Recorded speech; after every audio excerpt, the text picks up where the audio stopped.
A section of St. Jago High School in St. Catherine was destroyed by fire. More in this report. This is where the fire started, a building which housed the dance, drama and technical drawing labs at the St. Jago High School. While the technical drawing room was not badly impacted, the other classrooms here burned to the ground. Principal for the school, Colette Price, told TVJ News that it all happened on Friday.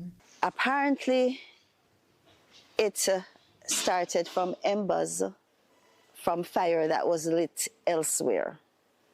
So the structure, as you see, it was made of board, and it just went up in flames, and as you can see, it is totally destroyed. School is scheduled to reopen on January 5th for the Easter term.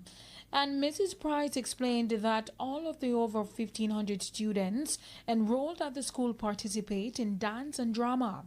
However, there is now a great level of uncertainty. As a result of that, I have to be thinking now where those students will have classes come January 5. I have made contact with ODPEM to see if we could get tents to house those classes or other classes. We go back to the shortage of classroom spaces here at St. Jago High School. Shortage of classroom space for 2 critical subject areas. And so, there is an urgent appeal for help. And we do not want anything to derail the activities of our students here. So, the Ministry of Education, we're optimistic that they will come to give us the necessary assistance.